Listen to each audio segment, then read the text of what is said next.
Hi, good afternoon. You are welcome to my channel once more. Okay, so I'm so sorry. It's been a while since I dropped this any video on software testing. Don't mind me. Work has been kind of crazy, and I have a lot to, that I've been trying to complete. I have some projects I'm trying to complete, and also I have a lot going on. But in any case, I just felt that I would want to drop at least one video today so that I don't lose you so fast in terms of, okay, I'm not keeping track. So the last time we were talking about test planning, I know I was able to tell you what test planning is in the life of, a software tester, QA engineer, and how to actually go about test planning. So today I'm just going to go a little bit into more of agile practices. But before I do that, basically, which is I'll go deeply into that maybe my next video. But today I just want to give a little bit of a hint on what bug reporting is. So like I had told you the last time, we have different activities that a tester carry out, and one of it is the test planning, which is like one of the major activity that a tester carry out. So another activity that as a tester you should know how to do is what we call bug reporting. Well, there's no certain standard in its sense on saying this is how bug reporting should be done. But however, there's kind of like, just like the way I showed you how maybe if you are using an Excel or you are using any documentation tool, how you are supposed to kind of like give your headers to guide anybody that is looking at your reports to know exactly what you are doing. Remember, I gave a scenario, for example, for test planning, where you have your test case, you have your test scenario, then you have the activity or the step, how you want to carry out that test, then you have maybe the person, the developer, and your name, of course, as tester, then the date of test, and then your status. Why? Because your status is to report exactly if you have done that test, and if the test passed, if it failed, and all of that. And you can have your comment section as well, where you are able to tell if there's anything worth noting that you want to kind of like document, so that anybody that is picking up that report can know exactly what went wrong or why that particular test failed. If there's something extra, maybe if you have what will I call it now, a pre-test definition, that's something that must happen before that particular test needs to happen, or before they can carry out that particular test, you want to just write that down, then also it's a good place to write it down. So today majorly we're talking about bug reporting. It's not so different from test planning in terms of structure of the report. It's not so different from test planning, but the activity in itself is a bit different, because it's more like it's the outcome of your test that sometimes you get to find bugs, right?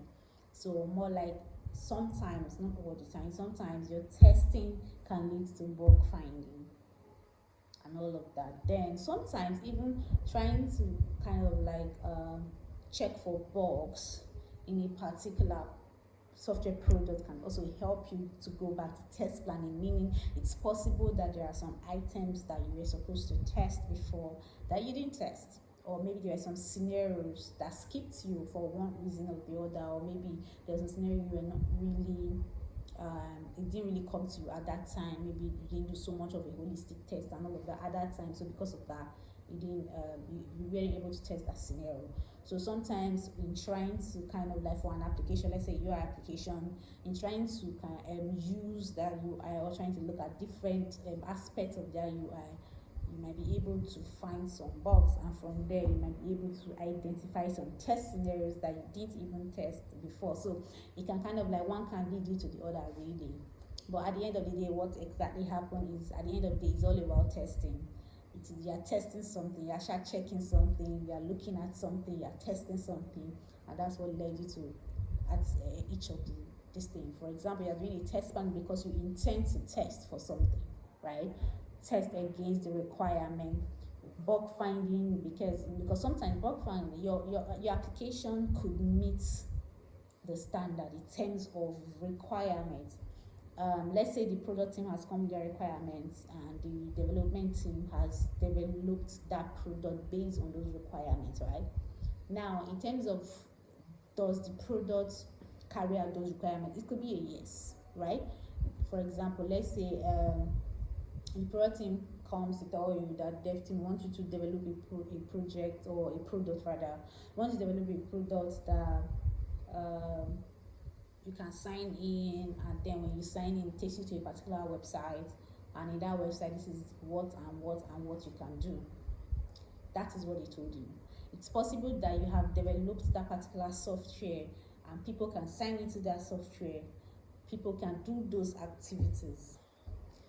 But sometimes why testing is important, like I had mentioned some videos back, if you could recall, is because yes, you can be able to do some of the requirements or even all the requirements that the PROD has stated. PROD is product requirement document, so you are able to do those things that document has stated. However, it's also possible that in the verge of doing those things, there are some things that not necessarily in the product requirement document, but because of maybe your skill or your experience and all of that, you can foretell or you can see that these are some of the things that could be faced by users when they interact with this system, and you want to cross all those things out. You want it to be a seamless application that people can do what they want to do and go out and all of that. Or maybe even from the back-end point of view, that because there might be that particular product you are building, it's possible there are people that might be supporting it back end in terms of one thing or the other,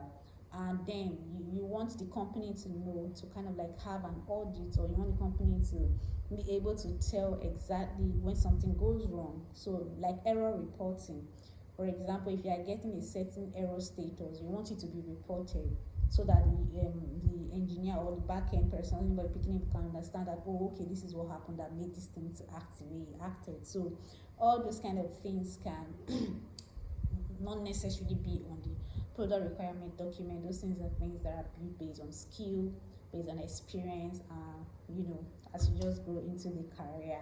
So bug reporting is more like you find bugs, you report them. You find bugs, you report them. So in your report, it's like a test plan. You have your case ID, that's your bug ID.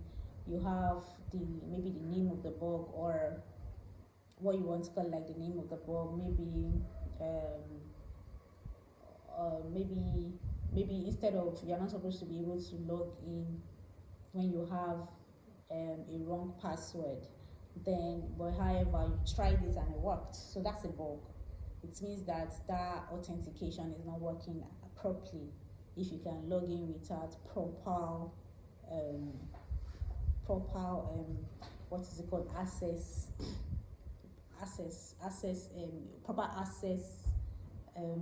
maybe your username or your password, so proper access details or login details. So you don't have that, but yet you are able to log into the application, so that is a bug. So you could just call that out as a bug.